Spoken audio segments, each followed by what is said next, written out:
Welcome everyone. My name is Salim Al Rouayheb and I'm from Rutgers University, and today I want to talk about on-off privacy. This is joint work with Carolina Nain and Feng Weiye from Rutgers and Hun Cho from Broad Institute. Privacy is actually one of the main challenges facing many technologies that have become essential for modern life.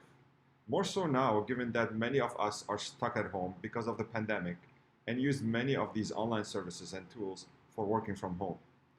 The problem is that we may be revealing personal information without explicitly wanting to. Our searches, the videos we watch, the people we collaborate with, the people we follow on social media, all this can reveal personal information such as our age range, our race, maybe our political opinion, possibly health issues that we may have. Another class of applications with serious privacy concerns that I want to talk about today is personal genomics services, whereby a user shares his or her genome information with companies in order to get it analyzed and get back some information he or she is interested in, such as heritage or personalized medicine. Here, the privacy problem is even bigger because once your DNA is shared with third parties, such as insurance companies, this can leak information not only about you, but also about other members of your family, including past and future generations. And there has been significant progress in the literature on formulating and studying different aspects of these privacy problems. One common theme of these privacy solutions is that privacy is costly and may add lots of overheads to the system in terms of computations, delay, and accuracy. And what we want to explore in this talk is how can these overheads be mitigated by turning off privacy when not needed. So I would like to think of privacy here as an expensive commodity, like electricity, that must be turned off when not needed.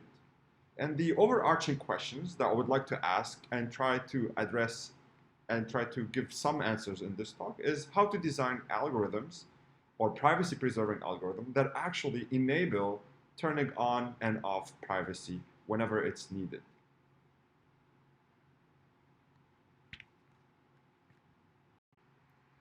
The user may also be interested in, or at least incentivized, to switch between privacy being on and off in many scenarios, such as whether he is at home or at work, whether he is connected to a private or public connection, etc. The first idea that comes to one's mind here is to have two algorithms, one private and one non-private. And one can switch between these two algorithms depending on the privacy status, whether privacy is on and off. So when privacy is on, one would use the privacy-preserving algorithm, and then when privacy is turned off, he would use the regular or the non-privacy preserving algorithm. Unfortunately, the main message here is that this wouldn't work in general, and the main reason is correlation.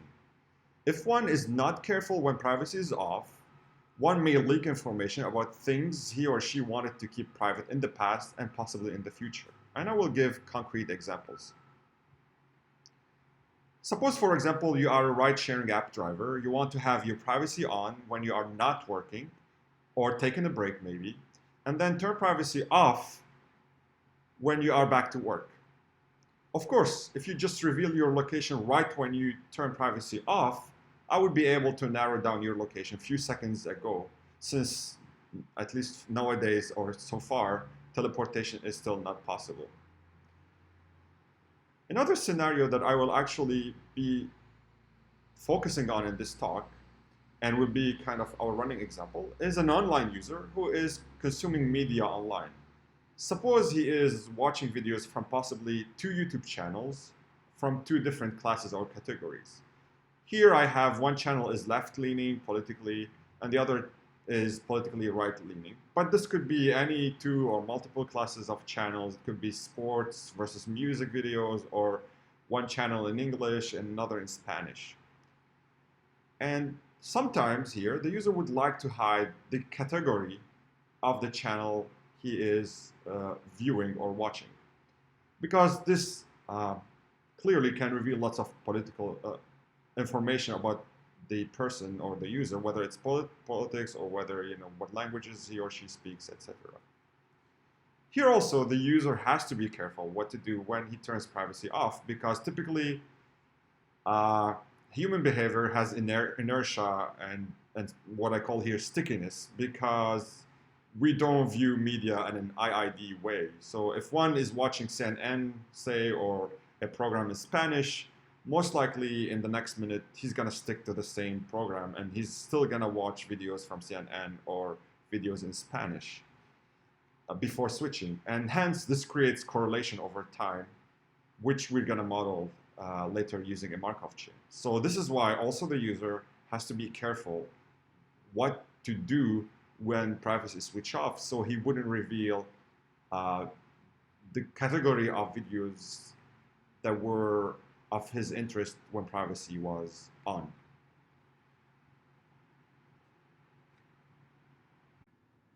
And correlation exists everywhere. It could be correlation in time, like the example I gave of user querying online servers, or it could be maybe when hiding or caring about the privacy of time series type of data.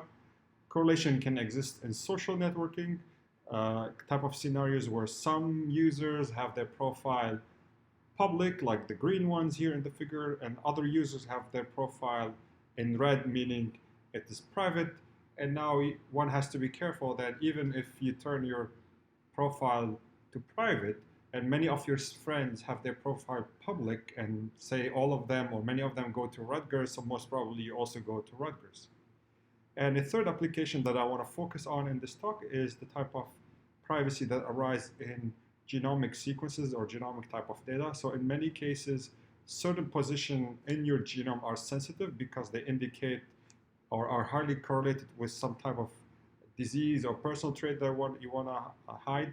And you cannot just erase these positions because they're highly correlated with other location in the sequences. And I will elaborate more on this later. So next I will talk about on-off privacy in the presence of Markov type of correlation with application to online users, which is basically correlation through time. And in the part after, I will talk about privacy when correlation is modeled by hidden Markov models, and the application is privacy for genomic data, and then I will conclude in the end. So to start the second part of the talk, the main goal is to look on how correlation affects switching privacy between on and off in the case when correlation is modeled by a Markov chain. One reason that we consider Markov chain is that it is a simple model for correlation that leads to interesting and challenging question. Also, it is a reasonable model to capture the inertia or stickiness in how we consume information online in this example that I want to consider. Here I go back to the example from before of a user who is subscribed to, say, 2 YouTube channels, one left-leaning and one right-leaning. And these channels regularly publish videos that the user may be interested in watching. And as you can see in the example here, before time equal to 3, the user had privacy turned on.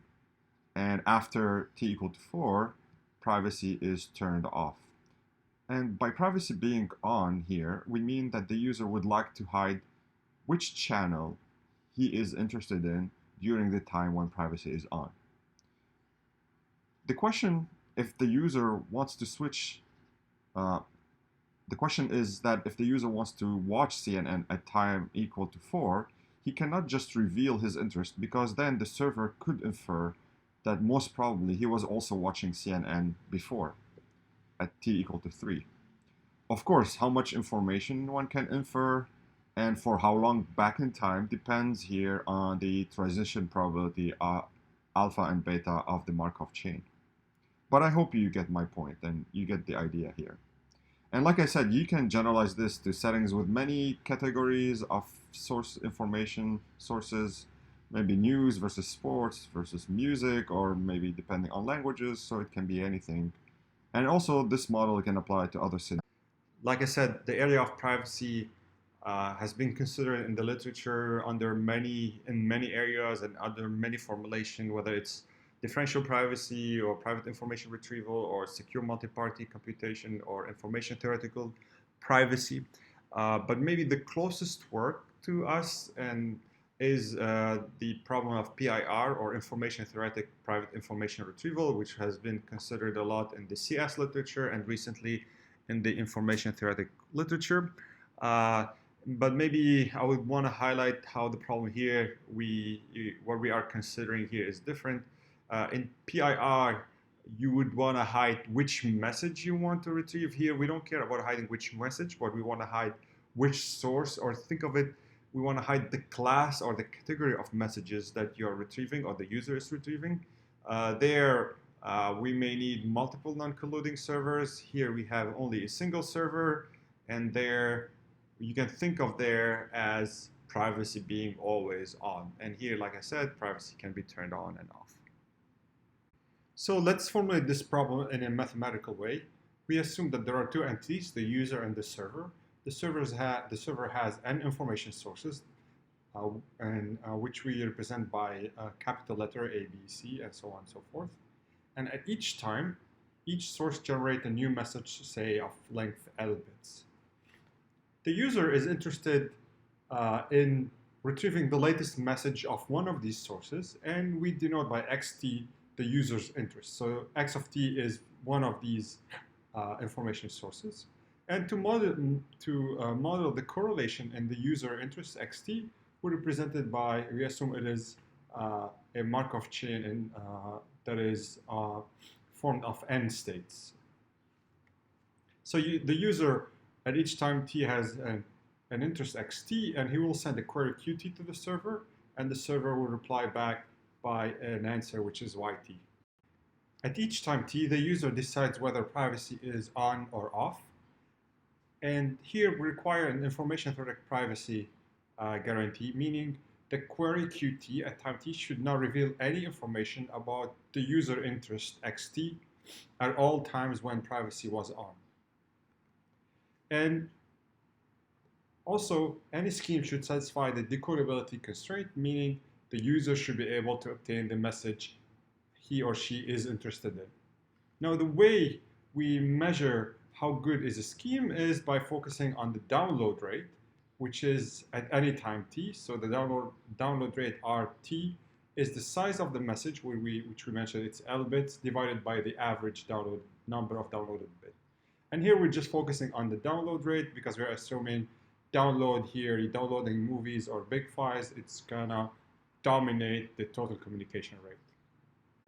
In our approach, we will distinguish between protecting queries in the past only when privacy was on, or protecting queries both in the past and in the future. And for each of these two cases, you have to write differently the information theoretical constraints.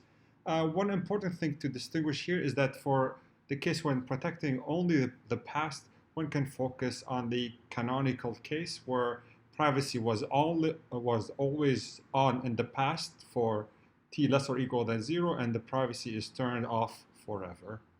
And also we distinguish between two cases where n equal to 2 sources and n larger than 2 sources, so depending on how many states the Markov chain has. So let me start by giving you immediately the result for the case of n equal to 2 and privacy for the past. And here, like I said, we focus on the setting where privacy is on for negative t, and then it's turned off and stays off forever. And we assume that we have two sources. The interest of the user is modeled by a Markov chain, which is characterized by alpha and beta, which are the probabilities of staying in the same state. And our first results completely characterize the rate RT at time t for the on-off privacy scheme. So this means we have a scheme that achieves this rate, and this is the best scheme that can be obtained here. Now, to explain this formula a little bit and give some intuition, I'm gonna show the figure here, which draws the rate R of t for positive t. And the rate R of t depends on alpha and beta, the transition probabilities of the Markov chain, only through alpha plus beta. So this is why here I pick alpha plus beta equal to 1 and 0.7, and alpha plus beta also equal to 0.4. Now, the first thing to notice that for t equal to 0, and actually for any negative t, this means that privacy is on. And when privacy is on, the only thing you can do is just download both messages, the one from A and one from B. And this is why the rate is 1/2 at 0. And actually the rate is 1/2 for all t less than 0 here. And you can see this is why you have 1/2 in the theorem. Now the interesting thing happens for positive t. And you can see that as time goes on, the rate increases. And that is because when the Markov chain is going to start losing correlation with the time when privacy was on. And this is why as the correlation is decreasing, your rate increases, so it makes sense. And also, you can check that for alpha plus beta equal to 1, the rate jumps from 1/2 to 1. That's because this is the case when the interest of the user is actually independent over time. So when privacy is on, you have to ask for both messages, and when privacy is off, you can just reveal what you want because things are independent over time. So I was just talking about the blue graph here. So like I said, so two things to notice is that one is that the correlation decreases with time. This is why the rate increases, and that for t negative, you have to download both, which gives you the rate. It's 1/2. So what I want to do next is actually explain how we got this.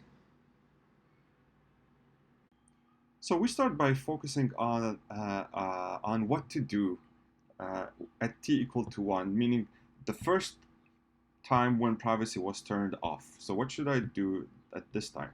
And this is meaning what should Q1 be, the query at t equal to 1. Now, for the user, at t equal to 1, we're going to focus in our scheme on uncoded queries. And in this case, the user could just ask for A, or ask for B, or ask for A and B together. And we're going to look at a probabilistic querying scheme. So here, we need to determine the probability of Q1, the query at time 1, which depends on x0 and x1. And like I said, Q1 can be either A or B and A and B. Now, to guarantee decodability, if the user wants A, you cannot just query for B alone. And if the user wants B, you cannot query for B alone. This enforces these zeros in this probability distribution. And now the problem is to fill this table with the different probabilities in a way to guarantee decodability, which is already enforced by the zeros, but also guarantee privacy, which is enforced by the following conditions. So this gives you some linear combination between these different probabilities. Now, like I said, the problem here is to fill these distributions or the values of P1 and P2 in a way to minimize the average size of the server response. Or in another way, to minimize the probability of requesting both A and B, because this is the probability, the size of this query is 2L, whereas when you request one thing, the size is L. So this summarizes how we set up our scheme. So to maximize the rate of the scheme we are proposing at t equal to 1, maximizing that rate is actually solving this simple optimization problem, which is an LP. And remember that the objective function here is actually the probability of querying for both messages.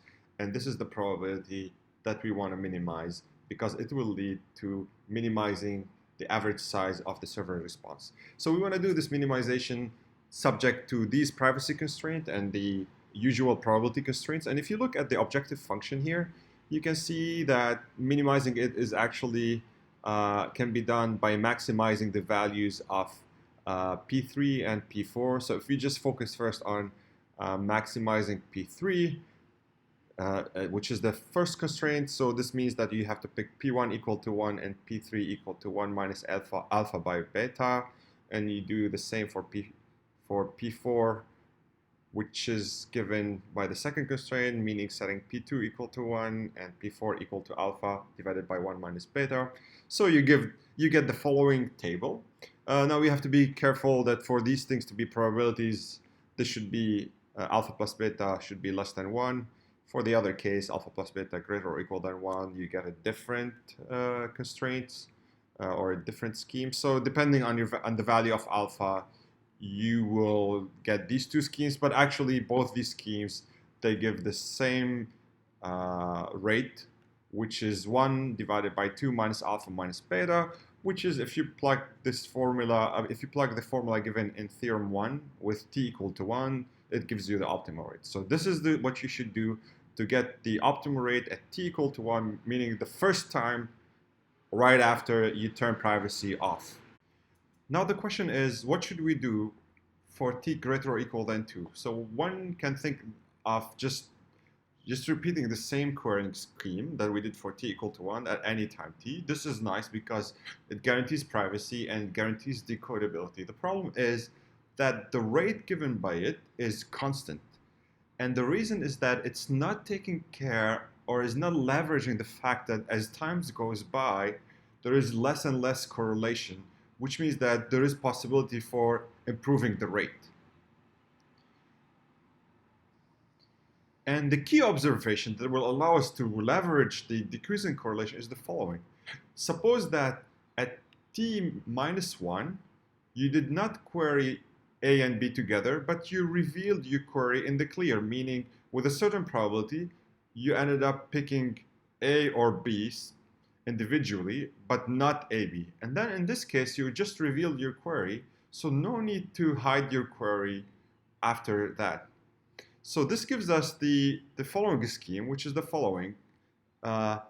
If in the past you queried for A and B together, meaning if in the past you hid your query, then keep hiding it, meaning just keep implementing the scheme you did at t equal to 1. Use the table before in the previous slide. Otherwise, if at t minus 1, you revealed what you want, because with a certain probability you will do that, then from now on, just request what you want without worrying about it. So maybe one way to think of this scheme is as if we're right after privacy is turned off, you're hiding your request in a window, and the size of this window is probabilistic and really depend on your interests. And then once you're out of that window, you start querying in the clear, and you wouldn't worry about privacy. And this would guarantee actually that no information is leaked to the server about the user interest when privacy was on. Continuing with the case of n equal to 2 sources, we want to study now optimal on-off privacy scheme for protecting the past and the future. In this case, we make an important assumption that the user knows his future request within a time window of size omega, which is a positive value. And in practice, this could happen when the user constructs a watch next list of videos. And the theorem 2 here characterizes the optimal rate R of t, which is expressed here instead of the transition probabilities alpha and beta. It is written as a general function of the condition probability of his current interest based on his past interest and future interest. And the interesting thing here is that the optimal rate, does not depend on how much in the future the user knows, or meaning the length of the window W. And this may make sense because here the process is Markov and only depends one step ahead. And to give you a concrete example, we choose a symmetric Markov chain example with alpha equal to beta. And in this case, you can write the optimal rate as such. And here you can see the figure of the optimal rate for different alphas. And again, you can see the same thing, that as time goes by, the correlation decreases and the optimal rate increases. And for both cases, protecting the past and the future for n equal to 2, we also have converses that prove that these rates are optimal, and the details can be found in the paper. For n more than two sources, the problem becomes a little bit more challenging, at least from a computational point, mainly because in this case, the user has at its disposition an exponential number of options or queries that he has to choose from, because then any subset that contains his interest is a possible query. And then if you want to follow the previous approach for n equal to 2, in general, the number of constraints for privacy is going to blow up. So what we have for these cases for n greater than 2 is we have some achievable scheme and some upper bound. So theorem 3 presents an achievable scheme that could be obtained in polynomial time that has the following rate. And I wouldn't go into the details, but the main important thing is that you can think of it as finding a kind of a suboptimal solution, sometimes suboptimal, but and trading it off for the case of, in terms of trading it off for having an algorithm that is polynomial time. So theorem 3 gives an achievable scheme and the rate for it, and theorem 4 gives an upper bound. And for the case of n larger than 2 and protecting the past and the future, for the case of just protecting the past, we have similar results, but I just didn't put them here for the sake of time. The interesting thing is that for n equal to 2, these two bounds will match and will actually boil down to the previous theorems. But they may diverge for n larger than 2. As a concrete example, we show that for symmetric Markov chains on n sources, with alpha being the probability of staying in the same state and equally likely one would jump to the other states, we show that for alpha greater than 1 over n, here for the case of n equal to 3, it corresponds to the case of alpha larger than 1 over 3, our scheme is optimal. But for alpha less than 1 over n, there is a gap. As you can see in the figure, the upper bound is in red and the achievable rate is in blue. To summarize our results so far, for n equal to 2 sources, we have a complete characterization of the rate r of t, and for n larger than 2 sources, we have an upper bound, and we have achievable schemes, and these schemes can be optimal in certain regimes, but in general, there is a gap, and it's an open problem here to find the optimal rate. Next, we move to the third part of the talk, which is on-off privacy in hidden Markov models correlation with application to genomics. In this part of the talk, I want to discuss on-off privacy within the application of personal genomics that is witnessing rising popularity. So here it could be an individual that has a copy of his DNA and wants to buy some services from companies to analyze his DNA. This can be maybe a little bit in the near future, that you sequence your DNA and you buy the service from a different company than the company you sequenced it from. Or it could be the companies that have lots of DNA and they want to maybe sell some information to other companies, to third-party companies. The problem with here that we focus on is that certain positions in the genome are highly correlated with certain diseases or certain personal traits. For example, you could take the sickle cell disease that is highly correlated with a given gene in the DNA, or maybe schizophrenia that is correlated with different positions. So, I mean, suppose you want to give you a version of your genome to a company to learn something that you're interested in, but you want to hide whether you have schizophrenia or not, or you want to hide the likelihood that you have schizophrenia or not, or you want to hide different information related to different diseases. So how can we do that?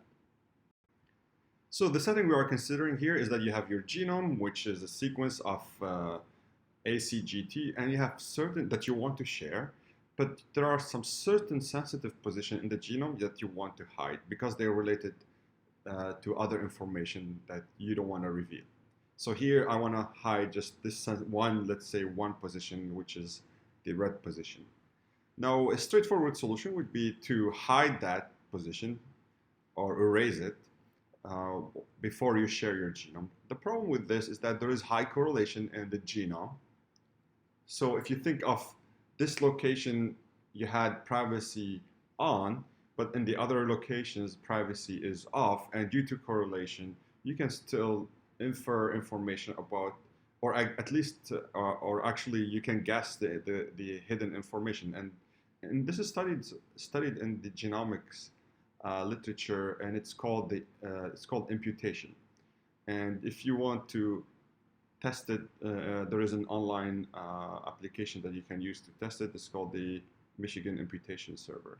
You could also a little bit overdo it by hiding a bigger window around that contains these sensitive positions. But here it's also not clear how large should the window be and how to quantify privacy. So what we want to do in this part is give a more theoretical framework for this problem, and based on the on-off privacy framework. So the problem is the following here. The user has a DNA sequence X of length N, and there are some sensitive positions denoted by a subset K. And before sharing the sequence X, the user would want to run it through a privacy mechanism characterized by a conditional probability P of Y given X. And what would the output of the privacy mechanism be is Y, which is you can think of it as a redacted version of X, and that version would be shared with whoever it needs to be shared with. Now, the difference here from the second part of the talk is that the model here of X is not a Markov chain, but we use the model that is widely used in the genetics literature, which is the hidden Markov model. So, and in terms of privacy, we want perfect privacy in the sense that Y should be independent of the information in the positions that you want to hide. So the output should reveal zero information about the information in the location that you want to hide. And we focus on erasure mechanism, meaning you could only erase the information, but you cannot introduce error. And this is because to guarantee some kind of fidelity or high usefulness of the output of the shared sequence Y. And our utility here is going to be the average number of symbols that are not being erased. So maximizing the utility is actually minimizing the average number of erasures. So in the previous section, we talked about download rate. Here we talk about the average number of erasures, which we can think of it as minimizing the distortion. So let me elaborate a little bit more on the hidden Markov model of the genome. So we suppose that we have M reference sequences or M reference genomes, and every individual is actually a combination of chunks of these references. So here we have M references. So these M references could be, for example, the 1,000 genomes data set that has 2,504 reference genomes. Then, like I said, the observed genome of a particular individual can be viewed as a mosaic of these reference genomes. So even though the person may not be closely related to those in the reference panel, in some sense we are all related if we trace back in time far enough, meaning that the different segments of the observed genome are all likely to be seen in some other person's genome if the reference panel is reasonably comprehensive. So the key idea is to model the combination structure of these shared segments by a Markov chain whose state space spans the individuals in the reference panel.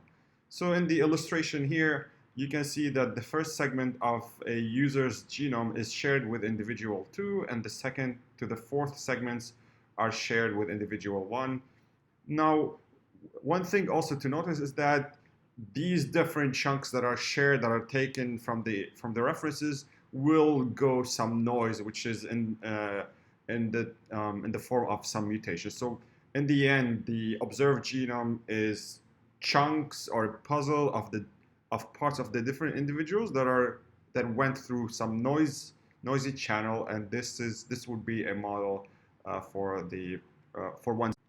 So mathematically, we represent this hidden Markov model by a set of M reference sequences, and the probability, and there is a Markov chain that is visiting each one of these references. The probability of staying in the same reference is epsilon, and equally likely it will jump to, at each position, it may jump to another sequence with probability epsilon divided by M minus 1. And now the output of this hidden Markov model is the value it reads at that reference that goes through a BSC channel with probability theta. This means that there will be a probability of error equal to theta, and this represents the probability of mutation or the probability of sequencing error. One thing to notice is that we assume that these sequences are binary instead of the 4-nucleotide ACGT, which means that each reference is a haplotype sequence. And you can find a more detailed justification of this assumption in the paper. So in our work, we present an on-off privacy mechanism for this case, and it's mainly described in Theorem 5. So in Theorem 5, it gives us the conditional probability P of y given x that determine the privacy mechanism.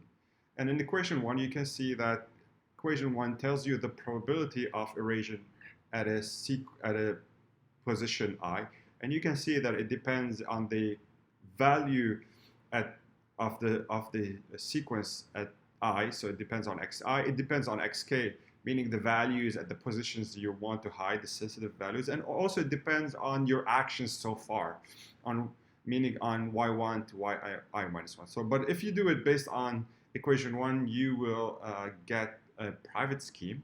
Now, one challenging part that you can see in equation 1 is actually computing this condition probability, because the conditioning is, in the end, over the whole sequence.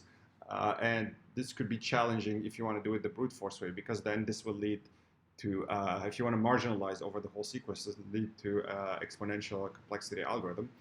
The nice thing is that we present an algorithm that is linear in the sequence length n by leveraging techniques similar to the forward-backward algorithm, mainly by doing some belief propagation on the some belief propagation-like algorithm on the hidden Markov model. So the complexity is nice, which is linear in n. Now, the drawback is that the complexity is exponential in the number of positions that you want to hide. But in cases where this number of positions, which is the k, is small, this could be a tractable algorithm. So to give a quick idea of how we approach the problem, so basically the problem is to minimize the average number of error, as explained here, subject to that you could either reveal in each position, reveal the value, meaning yi equal to xi, or you can erase, meaning yi is a star, and subject to the constraint, which is the privacy constraint, that y is independent of the sensitive, the information in the sensitive position. And our approach is to solve this in a sequential and a greedy way, meaning suppose you want to hide the first position, what we would do, we would visit sequentially the second, third, and so on in a linear way, the sequence. And in each position, we would max or minimize the probability of erasure. So once you do this, by solving the problem in a sequential and in each position minimizing the probability of error, you get this formula that is given in which was equation 1 in Theorem 5. Now, I will leave it to you to check privacy here, and it is the details are in the paper. Two things that I want to note here compared to the previous model is that here the order how you process the sequence may matter. In the end, different orders may give different utilities. So like I said, in this case, when you protect one, if you go 1, 2, 3, 4, or you may go in a different order, this may give a different utility, and things are not clear, especially when the set you want to protect is spread out in the sequence. It's not clear what would be the best order. So actually, it is an open problem that we don't know. But what we have is we have a scheme. Now the other and this issue was not important or was not there in the previous case because we only the order was dictated by us by time, so things had to be causal. So we can just do thing one query at a time. And the other thing is that computing the condition probabilities here, it needs a bit more work. There it was a little easier because of the Markov property. So, like I said, so computing the conditional probabilities in the algorithm we propose can be done in an efficient way using an idea similar to the forward-backward algorithm. So what you do is that you compute these elements recursively. So I won't have enough time to go into details, but this will actually will allow you to compute these probabilities in an efficient way without having to marginalize over the whole sequence. So the details are in the paper also.